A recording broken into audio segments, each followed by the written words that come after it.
Recording in progress.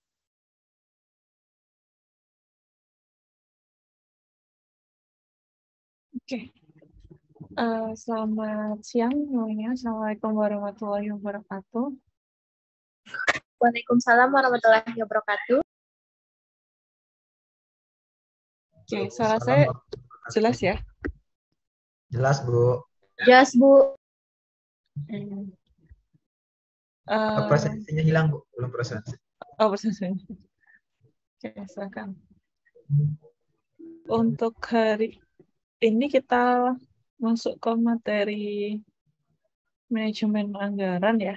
Ini sebetulnya harusnya 2 pertemuan. Jadi nanti ada materi terkait dengan perencanaan manajemen biaya dan memperkirakan biaya. Kita bahas hari ini. Kemudian untuk penentuan anggaran dan juga untuk kontrol anggaran proyek nanti akan diteruskan oleh Pak Azari setelah mid semester. Nggak ngerti dah, jadi langsung aja poinnya. Bisa bantu apa? Oke. Kayaknya ada yang masuk. Ya, soalnya nanti malam kita cari buku itu.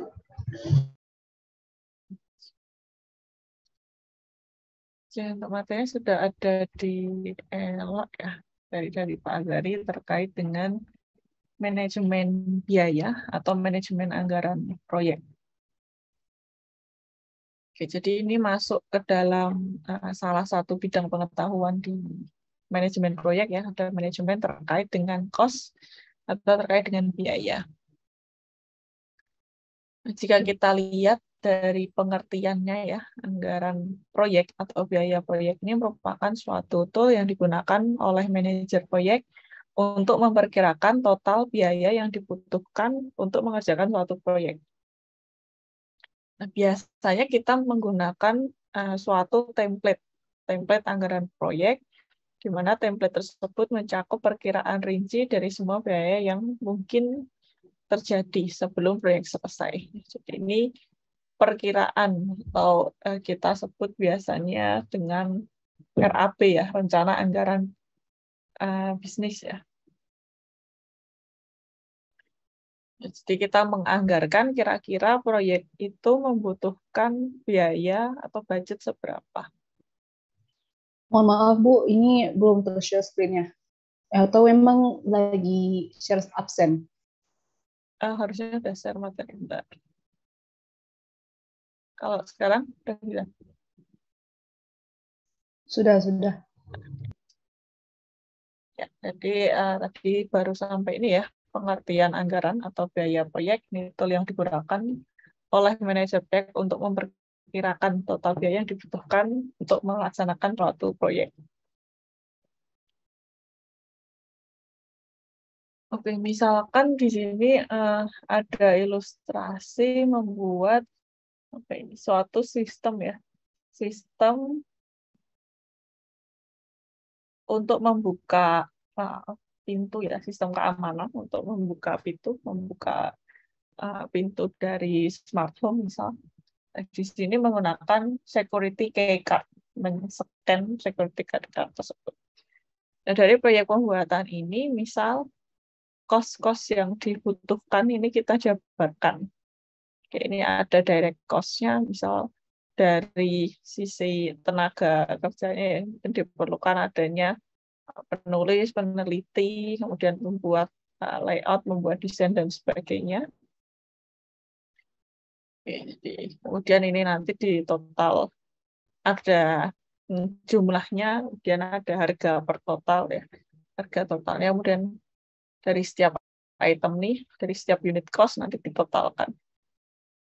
Oke, ini misal dari direct cost ya. Kemudian ini ada administration cost dan sebagainya.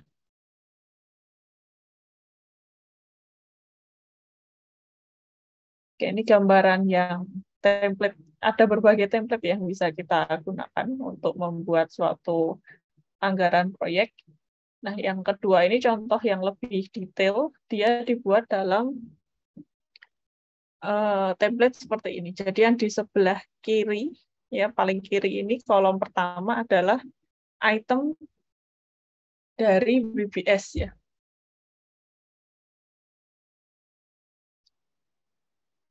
Dari WBS atau Work Breakdown Structure ini ada beberapa item. Nah, dari item ini nanti terbagi lebih detail lagi. Kemudian ini ada jumlah unit per hours-nya, ada cost per unit per hours. Kemudian ini dikalikan akan menjadi subtotal. Kemudian kalau WBS level 2 ini total dari tiap satu grup item ini. Kemudian ini kalau dibuat presentasenya, yang project management itu 20% dari keseluruhan cost, hardware 5%, software 40%, dan seterusnya.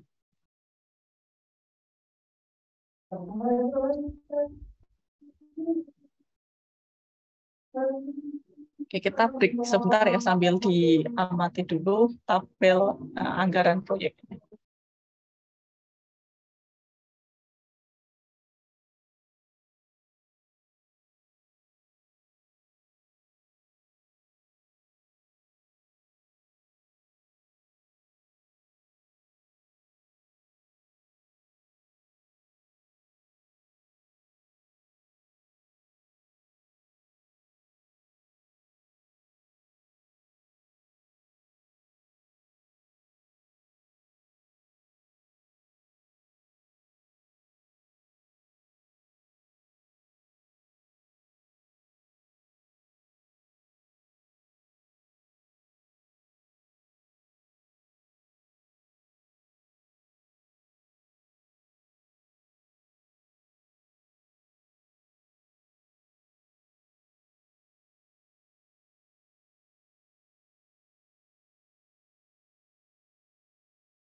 Oke, saya lanjutkan ya. Jadi di template ini untuk pembuatan anggaran ini kita lihat dari kelompok pekerjaan yang akan dilakukan di proyek ini. Ya, jadi ada dari task untuk manajemen proyek, kemudian ada dari pembuatan hardware, pembuatan software, kemudian untuk testing, kemudian untuk training dan juga support ya jika ada maintenance dan sebagainya. Kemudian yang terakhir ini adalah biaya cadangan.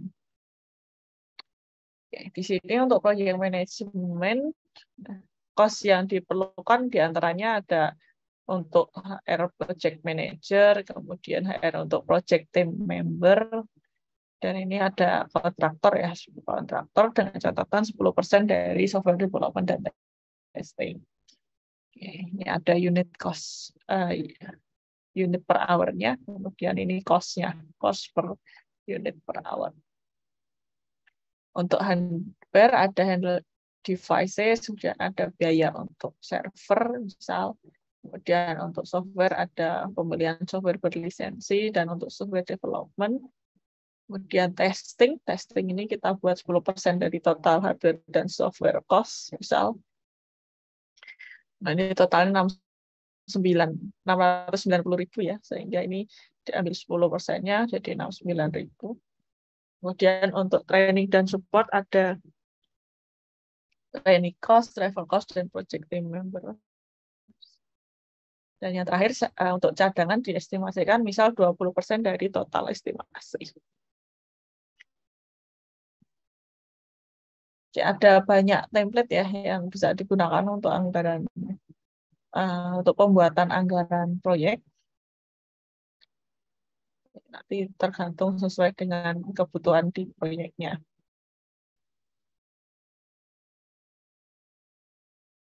Oke, selanjutnya terkait dengan manajemen anggaran atau manajemen biaya proyek, ini akan terbagi menjadi 4 tahapan utama.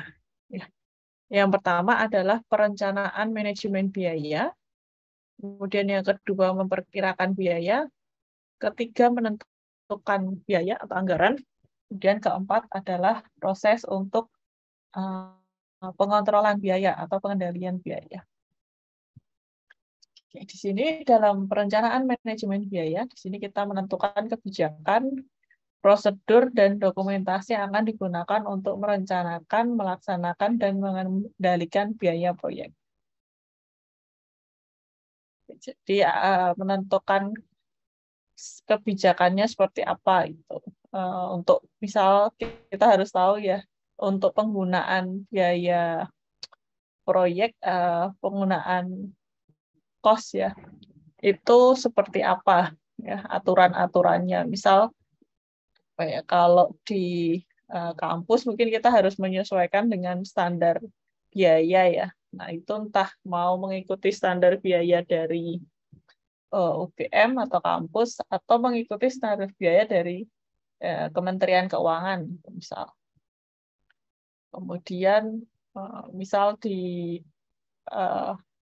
misal ada aturan terkait dengan pajak dan sebagainya, itu perlu diperhatikan ya. Kita harus merencanakan proses manajemen biaya proyek ini sesuai dengan kebijakan, prosedur, dan dokumentasi tertentu. Kemudian yang kedua adalah perkiraan biaya.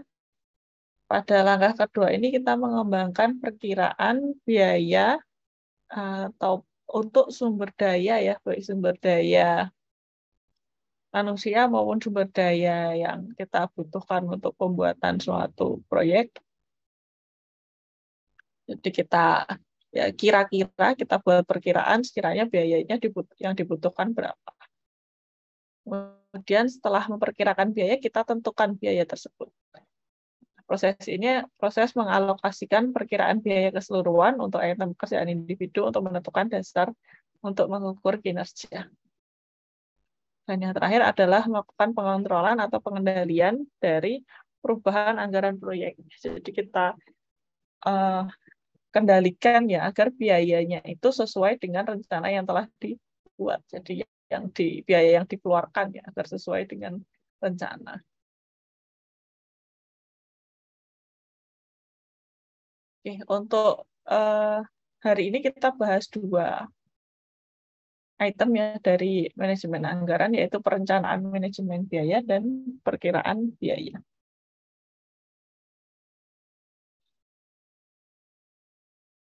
Oke. Nah, yang pertama terkait dengan proses perencanaan biaya proyek. Ini menurut buku panduan ya manajemen proyek, proses perencanaan manajemen biaya atau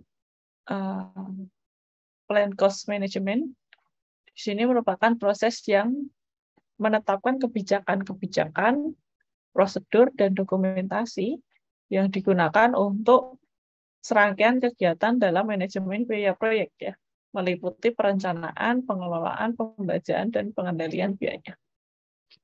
Hasil dari proses perencanaan biaya proyek ini akan memberikan pedoman dan cara kita untuk mengelola biaya baik pada tahap perencanaan maupun tahap pengendalian sepanjang proyek dilaksanakan.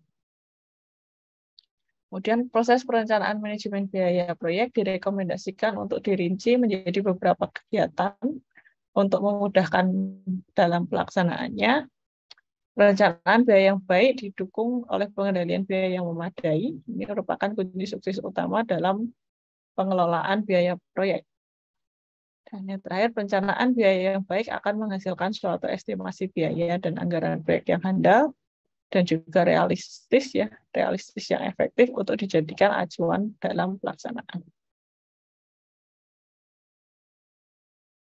Oke. Nah, untuk proses perencanaan biaya proyek, kegiatan utamanya ada 4.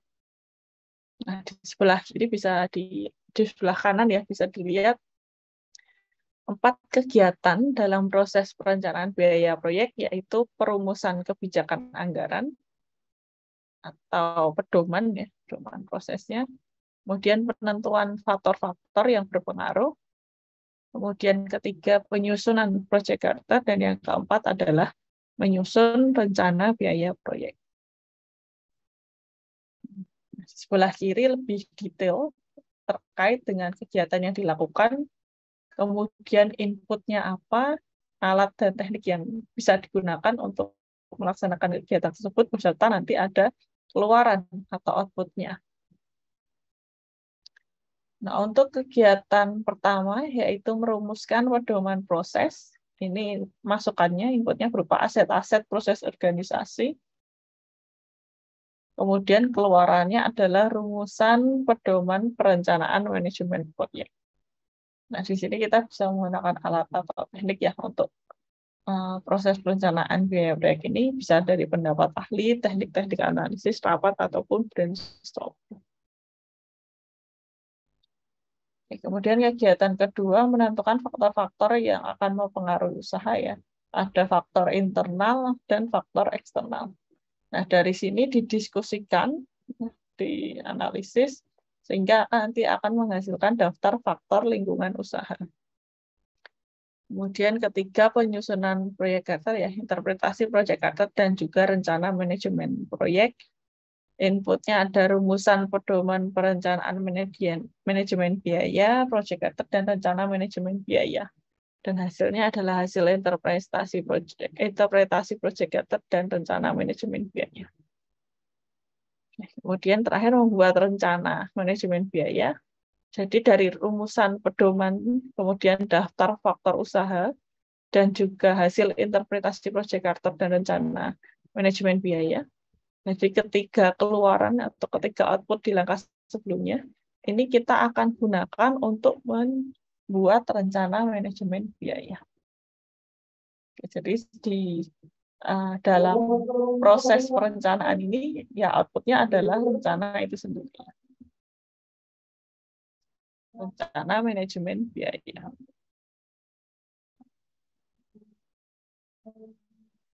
Oke, untuk software perencanaan proyek ya, ada berbagai macam. Ini ada rekomendasi untuk proyek yang dapat digunakan untuk perencanaan, ada FreeCAM ya, suatu free project planning software. Kemudian ada MTAS, suatu tools untuk planning dan manajemen proyek. Kemudian Azendo, software untuk project planning dan manajemen juga. Kemudian SmartSheet ya. SmartSheet ini merupakan simple project planning software yang dinamik.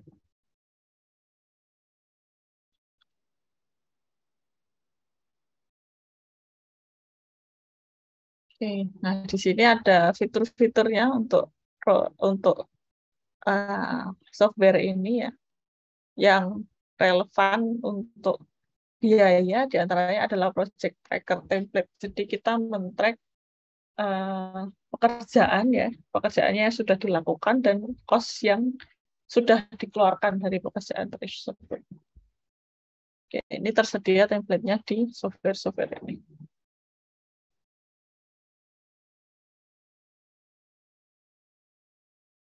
Ini contohnya ya. Jadi misalnya ada software, kemudian dia bisa membuat Gantt chart. Nah, di sini di tiap tasnya ini nanti akan, kalau kita klik akan ada detail untuk cost-nya. Ini akan terlihat biaya yang dikeluarkan. Kemudian Gantt chart ini bisa dilengkapi dengan kurva S. Nah, kurva S ini menggambarkan ini ada waktu ya, waktu dan juga cost-nya. Oke. Nah, yang hijau ini adalah baseline, kemudian yang merah adalah target progress. Sedangkan yang berhasil dikerjakan itu adalah yang biru. Jadi target progresnya lebih aktual progresnya lebih dari baseline ya, tapi masih di bawah target proses. Target progress ya.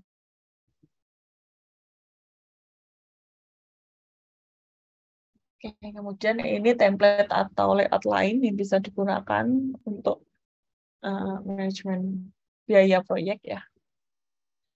Oke, di sini bisa menggunakan Excel, tapi memang Excel ini tidak terlalu direkomendasikan ya. Kalau bisa kita menggunakan yang memang digunakan untuk software manajemen proyek saja.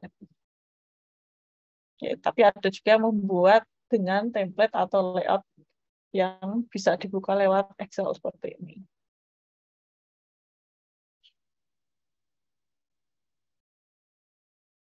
Oke, nah ini ada item-itemnya, misalnya ini di breakdown tiap pekerjaan ya, tiap bagian departemen atau yang lain-lain ya, ada pembagiannya, dan ada satu sheet untuk penghitungan total itu misalnya. Di sini ada total sheet. Oke, ini juga kurang lebih sama ya, ada budget planner, kemudian ada income, financial commitment, home atau utilities, education, health, dan sebagainya. Oke, misal yang financial commitments, nah ini nanti ada itemnya, kemudian ada frekuensi dan jumlahnya.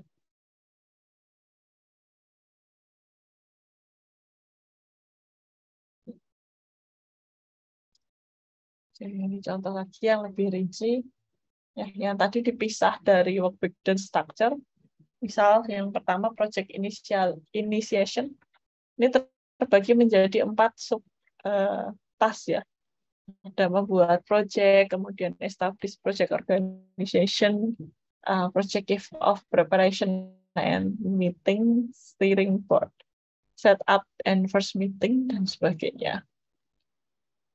Nah, dari tiap item ini, misal di sini dibagi menjadi 3 kelompok ya. Ada dari SDM ya, atau tenaga kerjanya, ada dari sisi material, ada dari sisi equipment.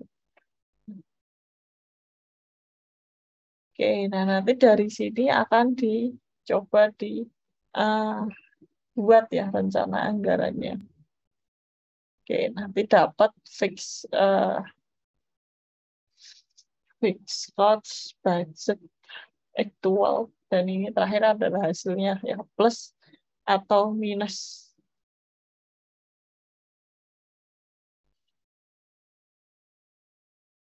Oke, di langkah pertama dulu untuk proses perencanaan manajemen proyek, ada yang mau ditanyakan?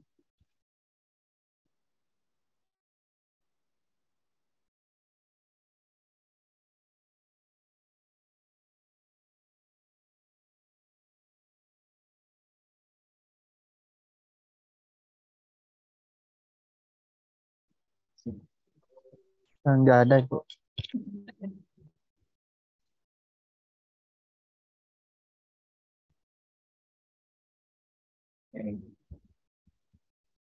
Selanjutnya yang kedua terkait dengan proses untuk estimasi biaya proyek.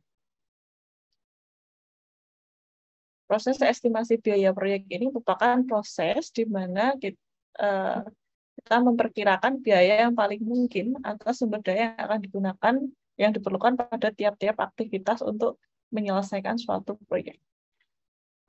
Proses estimasi biaya ini dilakukan berdasarkan metodologi rencana manajemen biaya dan juga menggunakan acuan kebijakan, prosedur, dan template yang ada dalam aset-aset proses organisasi. Samping itu juga menggunakan acuan lingkup dan jadwal proyek ya. Jadi menggunakan WPS dan juga data dan informasi yang akan diproses berasal dari rencana manajemen SDM, data risiko, dan faktor lingkungan usaha. Oke, jadi kalau kita lihat tahapnya di proses estimasi biaya proyek ini, kita yang pertama perencanaan manajemen biaya untuk merencanakan rencana manajemen biaya, kayak kebijakan, prosedur, template, dan sebagainya. Kemudian di sini perencanaan manajemen sumber daya manusianya. Kemudian di sini kita gunakan WBS dan jadwal. Jadi kita WBS untuk melihat skop pekerjaannya, sehingga kita bisa tahu kita bisa estimasikan ya, setiap task kira-kira membutuhkan budget berapa. Dan juga jadwal ini akan berpengaruh juga ya, karena biasanya kalau proyeknya itu jadwalnya singkat, otomatis nanti biayanya akan lebih besar daripada yang jadwalnya agak lama ya. Kemudian di sini ada identifikasi resiko. Jadi resiko-resiko yang mungkin timbul selama penyelesaian proyek ini perlu diidentifikasi dulu. Nah, dengan mengidentifikasi resiko ini kita bisa mengestimasikan mungkin biaya tambahan ya untuk menanggulangi resiko tersebut. Jadi biasanya ada tambahan ya. Tambahan terkait dengan reserve-nya ini adalah tambahannya yang akan dikembalikan ya.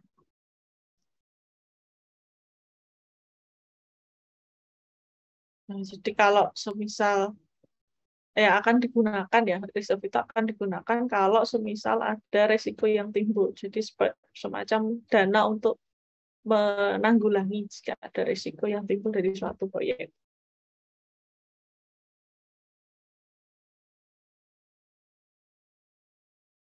Oke, kalau kita jabarkan ya, dari setiap kegiatan tadi, input, alat dan teknik, dan juga output-nya kira-kira seperti ini nanti flow-nya. Jadi yang pertama, perencanaan manajemen biaya, input-nya berupa rencana manajemen biaya. Nah, alat dan tekniknya ada berbagai macam ya, ada dari pendapat ahli, kemudian ada dari beberapa jenis estimasi, ada analog, parametrik, bottom up, 3-point, dan sebagainya. Kemudian analisis cadangan, biaya kualitas, manajemen proyek, analisis penawaran vendor, dan juga teknik pengambilan keputusan secara kelompok. Dari langkah kegiatan pertama ini didapatkan estimasi biaya aktivasi. Kemudian selanjutnya dapat dilanjutkan dengan penentuan anggaran, estimasi sumber daya aktivitas, dan identifikasi risiko. Nah, ini yang untuk perencanaan manajemen SDM, masukannya rencana manajemen SDM. Kemudian outputnya bisa estimasi sumber daya aktivitas ya. Kemudian untuk pembuatan WBS, inputnya acuan lingkup, dapatkan diatur ya ruang lingkup untuk organisasi. Oke, kemudian membuat jadwal proyek, kemudian identifikasi resiko, nanti inputnya adalah daftar resiko, dari sini nanti dianalisis, sehingga akan memperbarui dokumen proyek ya. Kemudian terkait dengan terakhir organisasi atau perusahaan, ini inputnya ada faktor lingkungan usaha dan aset-aset proses organisasi. Dari sini dianalisis ya, analisis juga nanti akan menghasilkan dokumen proyek. Oke, di sini contoh estimasi pengisian komponen biaya proyek melalui suatu aplikasi proyek manajemen. Ya, misal di sini ada beberapa task ya, planning, UI UX design, development, testing. Kemudian ini durasinya, jadwalnya. Kemudian ini banyaknya jam kerja. Kemudian dikali cost ya. Dikali cost, cost-nya ini akan berbeda tiap tiap orang yang terlibat atau tiap pegawai ini akan beda. Ya, misal di sini PM-nya lebih tinggi ya, $1.050, dan developernya 60.000, berarti desainernya 110.000, dan seterusnya. Kemudian ini dikalikan ya, estimasi dikali cost.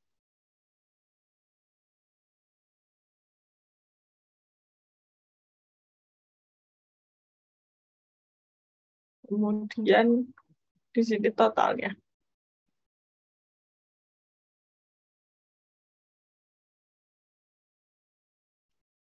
Nah, untuk memperkirakan ya biaya proyek, karena seperti yang kita ketahui ada banyak ketidakpastian dalam pembuatan proyek berkaitan dengan jadwal, kemudian berkaitan dengan ruang lingkup atau scope, dan juga sumber daya. Di proyek dapat tidak memiliki gambaran yang jelas di awal, nah, cerita bisa saja terungkap di langkah-langkah selanjutnya. Jadi penting bagi kita untuk mengakses aktivitas masa depan proyek pada fase awal dengan mempertimbangkan informasi yang tersedia. Ketika kita menentukan atau memperkirakan biaya proyek, kita bisa menggunakan beberapa pendekatan ya. Ada 7 di sini yang dibahas. Ada analogous estimation, parametric estimation, bottom up, 3-point, reserve analysis, cost of quality, dan group decision making. Oke, ini kita bisa ke linknya ya. Nah, ini berbagai cara estimasi. Untuk estimasi biaya, yang pertama bisa menggunakan expert judgment. Jadi ketika mengestimasikan cost untuk proyek, langkah yang pertama adalah kita mendapatkan komen dari expert. Nah, expert adalah orang yang memiliki pengetahuan sebelumnya yang sama untuk suatu proyek ya, yang memiliki banyak kesamaan, sehingga kita bisa menanyakan, kita bisa membuat ya alokasi biaya dengan melihat saran dari expert. Oke, di sini bisa juga mendapatkan saran atau advice terkait dengan tools-nya ya, tools yang digunakan untuk mengestimasikan suatu biaya proyek. Kemudian langkah kedua ada analogous estimation.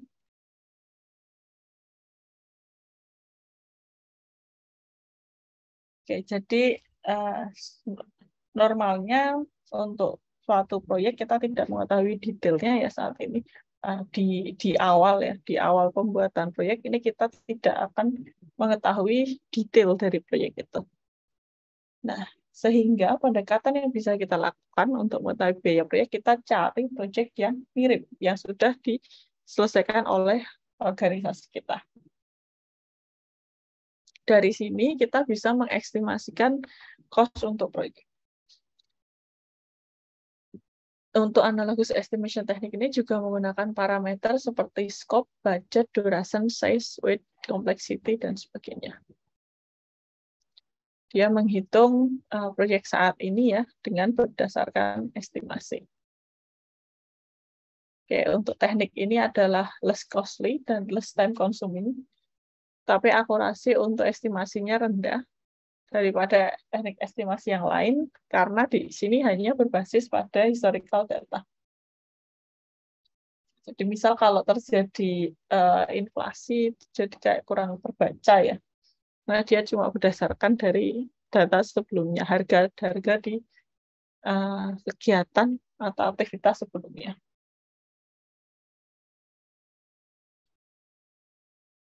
Kemudian ada parametric estimation. Teknik ini menggunakan suatu algoritma ya yang digunakan untuk menghitung cost dan aktivitas. Nah, ini berdasarkan dari historical data, tetapi ditambah juga dengan variabel project yang lain. Suatu statistical relationship, suatu hubungan statistika ya, dapat digunakan untuk mengevaluasi data sebelumnya dan variabel yang lain. Teknik ini dapat digunakan untuk proyek yang komplit ya, komplit atau proyek yang banyak for some, atau aktivitas yang digabungkan dengan teknik estimasi yang lain. Untuk saat ini, parametric estimation merupakan teknik yang paling akurat untuk mengestimasikan cost dari project. Oke, contohnya ya. Misal total cost of making 10 walls, kemudian 10 walls ini berarti cost-nya ya 150 kali banyak jatahnya 10, 150. Oke, kemudian ada bottom up. Ini teknik estimasi dari level yang rendah ke level yang tinggi ya dalam work breakdown structure. Kemudian 3-point estimation, kita mengestimasikan dengan mempertimbangkan 3 hal. Ya, dari part ini ada program evolution and review teknik. Di sini ada 3 ya. 3 parameternya yang digunakan untuk estimasi. Ada most likely. Ini merupakan situasi yang realistik atau ideal. Seluruh resource telah di-assign dan dapat di-achieve untuk mengekspektasikan suatu produk. Kemudian O ini optimistic estimation berdasarkan base case skenario, sedangkan P adalah pessimistic. Nah, untuk 3-point estimation kita menggunakan ketiga asumsi ini. Sehingga datanya dianggap lebih fair ya. Bisa menggunakan rumus O plus M plus P bagi 3 atau yang versi beta distribution O plus 4T plus P. Kemudian reserve analysis.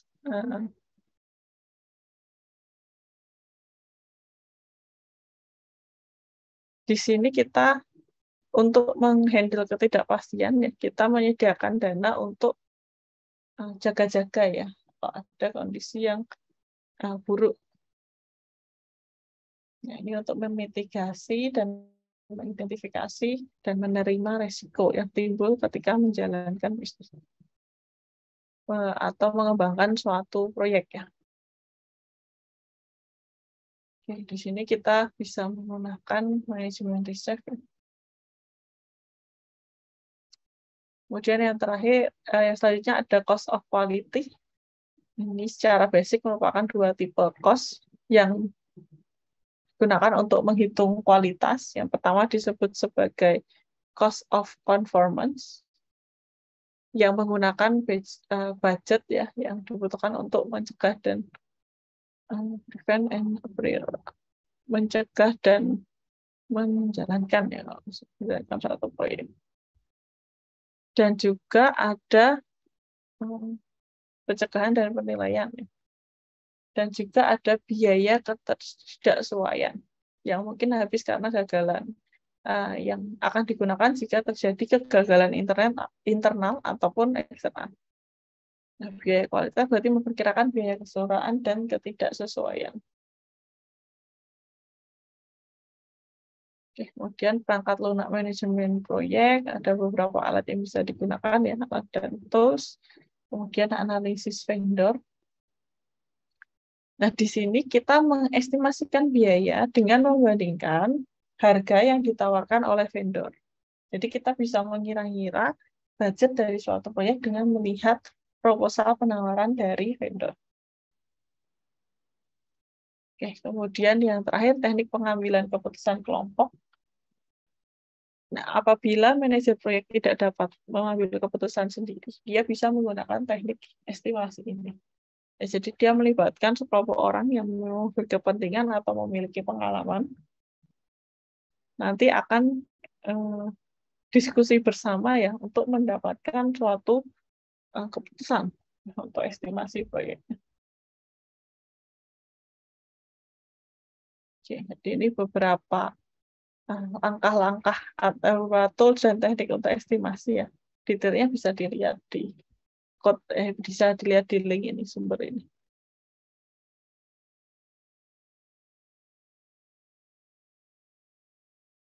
Oke, ini tadi sama ya.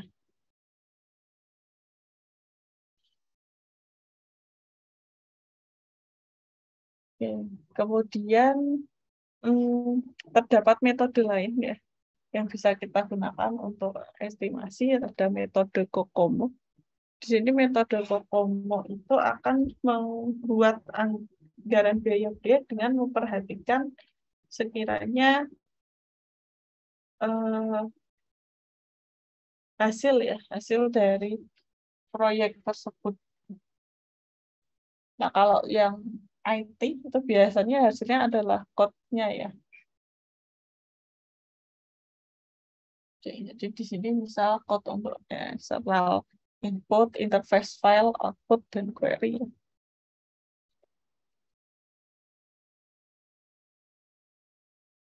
Oke, kemudian yang di sini adalah hasil dari source code-nya gitu. Misal source code-nya menghasilkan 1000 baris gitu. Nah, nanti bisa dihitung dari seperti itu juga ya. Oke, misal di sini menggunakan Java to language equivalency, kemudian productivity, total labor hours-nya 27 hours per function point. Nah, ini di bintang ya, jadi kelebihan, kemudian cost atau level hour-nya segini.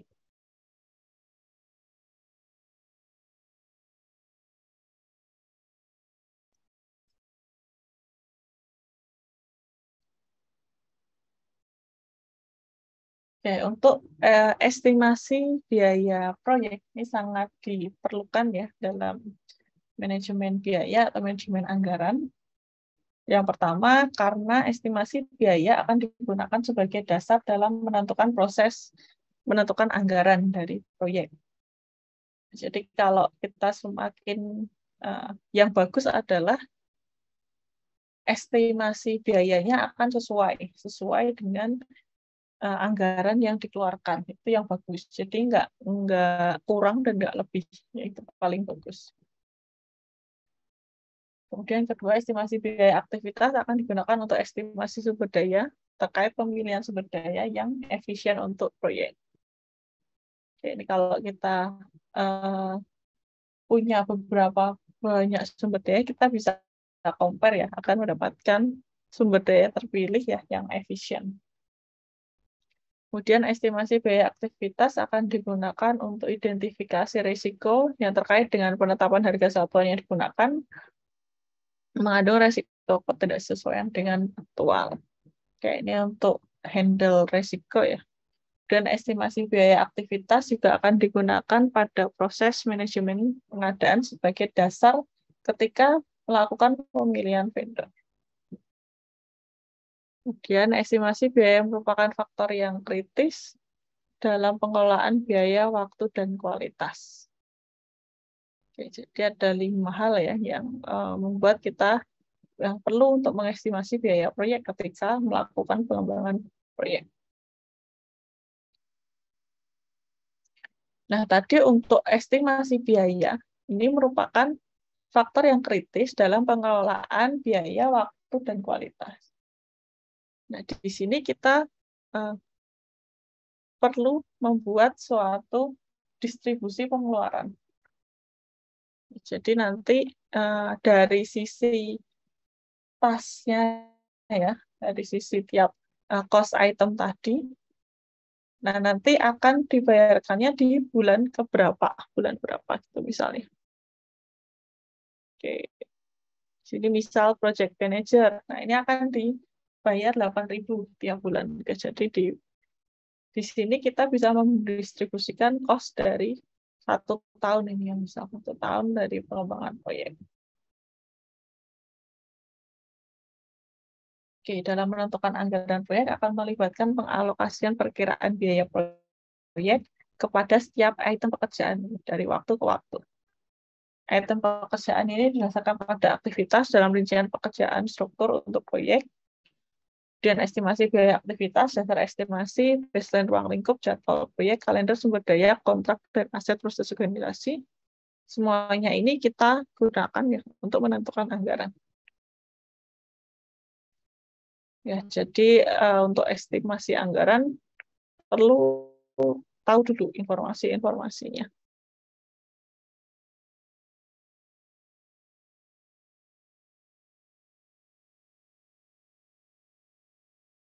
Oke, sampai sini ada yang mau ditanyakan dulu.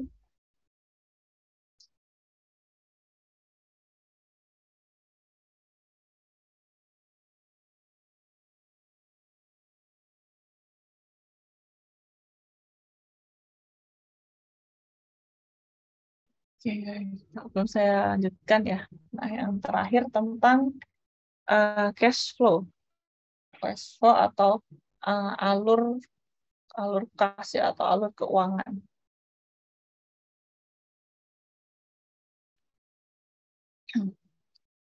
Arus kas atau cash flow statement ya, atau CFS ini merupakan laporan keuangan yang merangkum pergerakan kas dan setara kas atau CCA yang masuk dan keluar dari suatu perusahaan.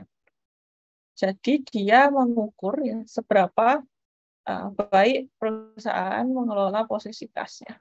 Yang berarti seberapa baik perusahaan menghasilkan uang tunai untuk membayarkan kewajiban utang dan mendanai biaya operasional. Jadi di cash flow ini ada laporan ya terkait dengan masukan untuk proyek dan juga yang dikeluarkan. Nah, yang baik ya jangan sampai negatif, jangan sampai minus ya. Itu kalau bisa dilakukan pengelolaan cash flow yang baik. Oke, ini ada contoh cash flow sampel project, tapi ini baru cash untuk keluarnya aja ya. Cash untuk keluarnya ini ada activities, kemudian ini untuk tanggal, bulan ya, bulan Januari, Februari, Maret, April, dan seterusnya. Kemudian ini ada dari tiap activities ini ada cost-nya, kemudian ini dijumlahkan. Ada jumlah total per bulan dan jumlah total yang kumulatif, artinya ini dijumlahkan, misalnya yang Februari ini dari penjumlahan Januari dan Februari. Kemudian yang April ini penjumlahan dari Januari sampai April seterusnya. Oke, nah ini yang lebih lengkap ya, cash flow yang ada in dan out-nya. Oke, untuk yang tercatat di cash flow in, ini diantaranya adalah pemasukan aktif, pemasukan pasif, kemudian pemasukan dari investasi ya, kemudian transaksi dari pelanggan atau akses pelangganan, kemudian iklan kalau ada ya, iklan dan investor. Oke, ini yang masuk ke suatu perusahaan atau in. Kemudian cash out-nya di sini ada tabungan, kemudian pengeluaran wajib tetap, kemudian pengeluaran yang bisa yang tidak bisa terhindarkan, kemudian pengeluaran tambahan, kemudian ada dari cost untuk transportasi dan juga cicilan. Oke, misal di sini ada cash flow ya dari perusahaan mulai dari 2014 nih sampai 2016. Kemudian cash at beginning of the year-nya segini, cash out the end of the year-nya segini. Nah, ini nambah ya rata-rata. Nambah ya dari tahun 2014 sampai 2016. Oke, di sini ada berbagai aktivitas, kelompok aktivitas ya. Ada operation, kemudian investing activities, kemudian ada financing activities. Nah, di tiap operasi ini ada cash yang diterima dan cash yang dibayarkan. Ini yang diterima segini ya. Kemudian yang keluar yang merah. Nah, nanti dari sini didapat netnya ya, atau profitnya atau selisihnya ya dari yang pemasukan dan pengeluaran. Oke, ini masih positif ya. Untuk yang operation ini plus semua ya. Oke, kemudian untuk investing activities, kemudian untuk financial activities juga seperti itu. Jadi yang hitam itu adalah yang masuk dalam cash in, yang merah yang masuk dalam cash out. Oke, nah nanti ditotalkan net cash flow-nya dari ketiganya, ini hitam ya, kurangi yang merah. Ini masih di net cash flow-nya masih plus semua ya.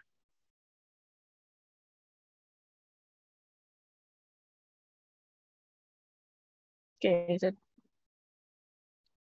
jadi untuk estimasi arus kas ini nanti berisi jumlah pekerjaan yang direncanakan untuk setiap periode waktu proyek. Untuk membuat arus kas proyek, jadwalan ya adalah persyaratan wajib yang dibutuhkan. Kemudian dianjurkan untuk menggunakan software penjadwalan untuk membuat arus kas. Untuk proyek besar dan kompleks bisa menggunakan Primavera P6 atau Mesh Project.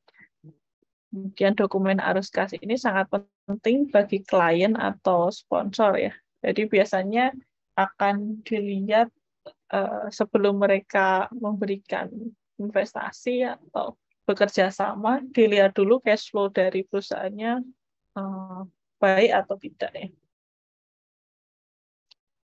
Cash flow ini menunjukkan berapa jumlah untuk setiap periode waktu yang harus siap dibayarkan kepada kontraktor. Dan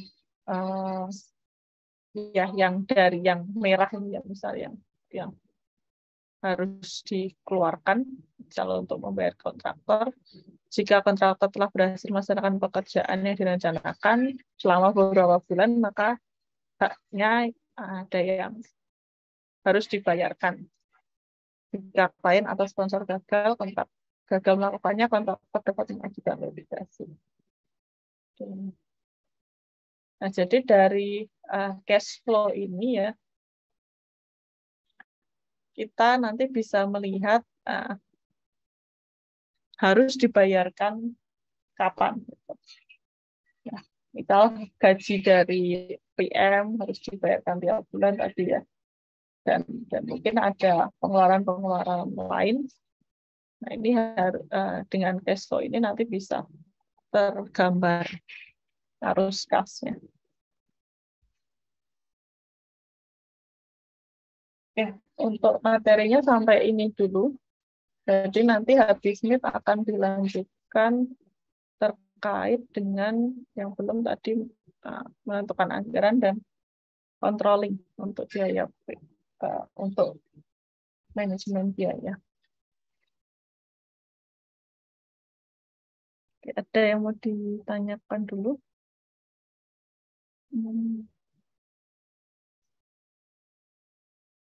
Ya.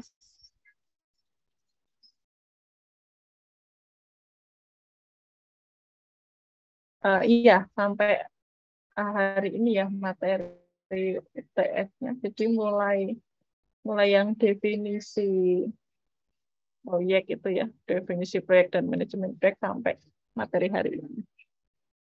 Nanti untuk UTS-nya offline ya. Offline terus jadwalnya itu di mana?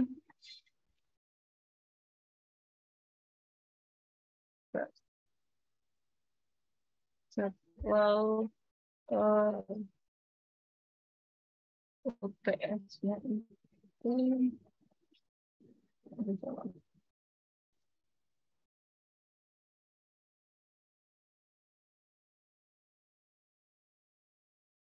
nah, jadwal UTS hari Jumat tanggal 7, jadi minggu pertama ya ini. Minggu pertama hari Jumat jam 7 sampai 9.30 di ruang S1210.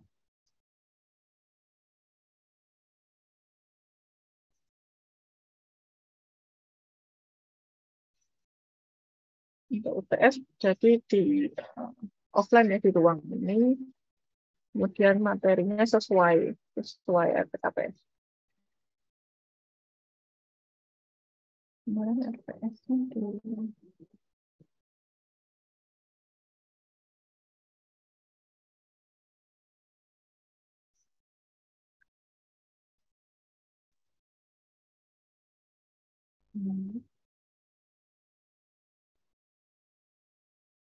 Oke, jadi dari definisi proyek, manajemen proyek, program, kemudian manajer proyek, profesi manajemen proyek, Kemudian manajemen proyek dari perspektif sistem organisasi TI, konteks proyek TI dan tren terkini dalam manajemen proyek TI, kemudian proposal dan diagraman proyek, kemudian alat atau tools dan juga software. Kemudian yang kemarin terkait dengan penjadwalan proyek ya. Dan yang terakhir terkait dengan keuangan dan cash flow serta estimasi anggaran proyek.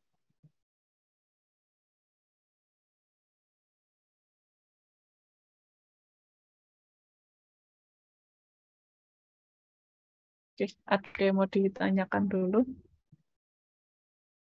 Hmm. Hmm.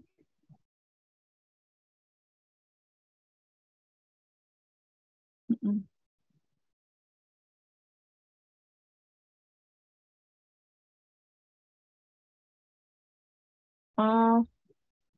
Utamanya ada 6 ini, tapi mungkin ya bisa jadi ada poin lain ya. Misal kalau cash in ini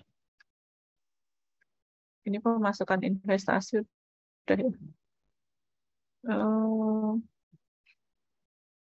Ya mungkin kurang lebih ini sih, tapi mungkin ada tambahan juga. Misal kalau cash out ada ini pajak udah ada belum ya? Ya mungkin ada pajak bisa masuk ke pengeluaran tidak terhindarkan juga sih. Apa ya contohnya? Cash in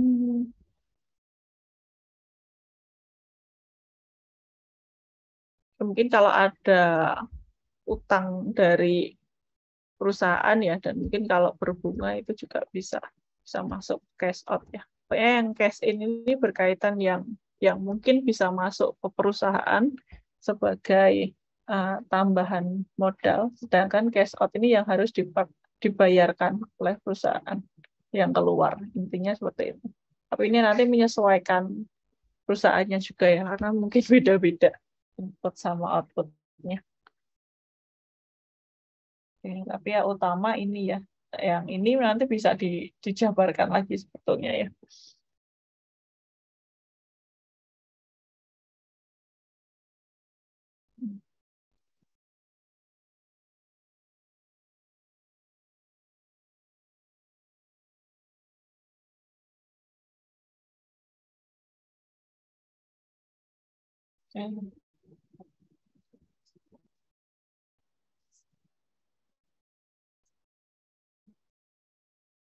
Ada lagi yang mau ditanyakan dulu? Ibu Dia, saya ingin bertanya mengenai rencana anggaran proyek. Berarti kalau misal dari proposal itu masih ada sisa anggaran, terus sisa anggaran itu berarti dialokasikan di cash flow ini itu ya, Bu? Kalau ada sisa anggaran? Ya, dari proposal. Iya. Masuk ke in. Ya, jadi kayak modal kan ya jatuhnya.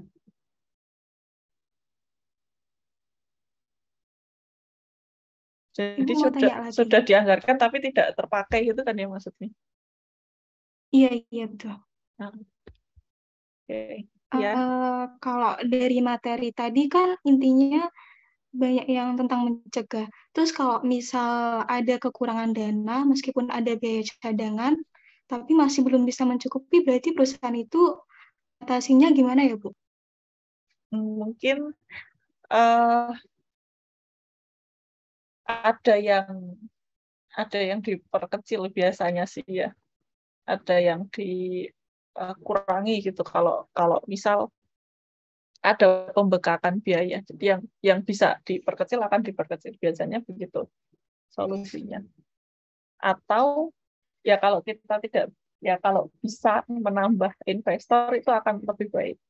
Tapi kalau emang nggak bisa ya solusinya adalah biasanya akan ada pengurangan, misal pengurangan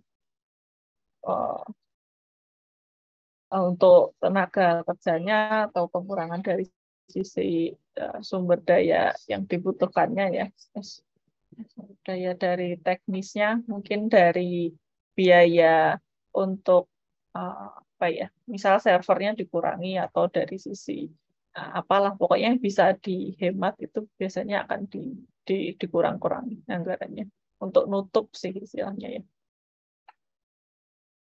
Kalau nggak bisa nambahin cash in, biasanya cash out-nya dibatasin.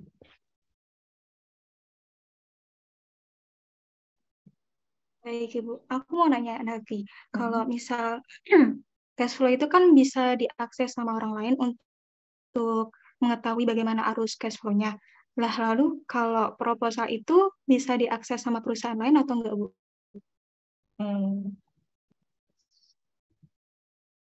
Kalau biasanya kayak rahasia perusahaan sih tidak sembarang tidak akan semuanya ya mungkin diberitakan ke luar gitu. Jadi mungkin ada yang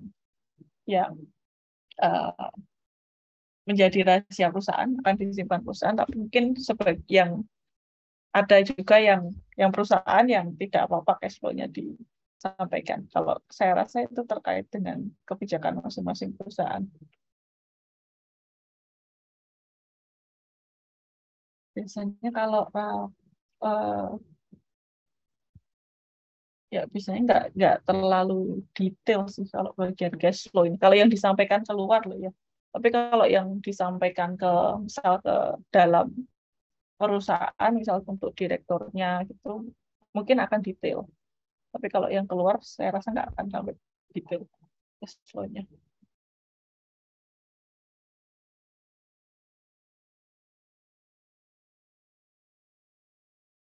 Ada lagi mungkin?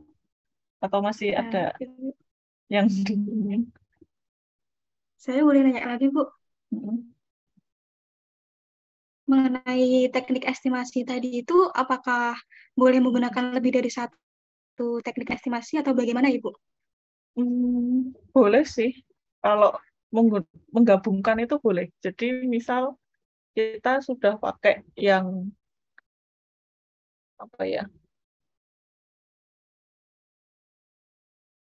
Misal kita sudah pakai estimasi yang 3 point gitu.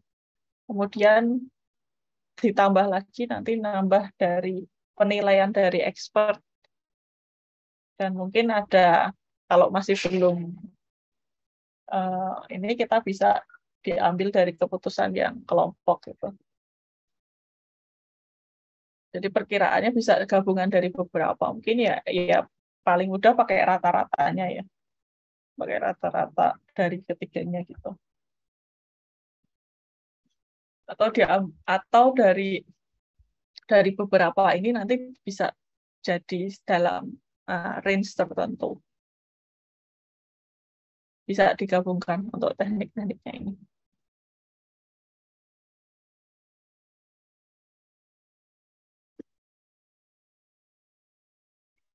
Ada lagi mungkin? Dari saya sudah, Ibu. Terima kasih ya, Bu. Maaf Ya, kalau ada salah kata. Enggak.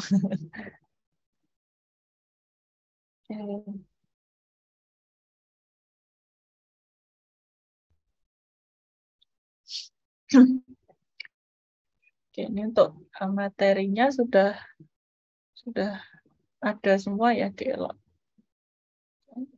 Ya, sudah nanti untuk recording hari ini saya masukkan juga. Oke, mungkin itu ya untuk persiapan UTS-nya. Oh ya, UTS-nya nanti open book ya, tapi offline. Jadi boleh bawa catatan, tapi tidak boleh buka laptop dan HP. Ya, kalau ada yang mau bawa materi ya berarti materinya harus dalam bentuk dicetak.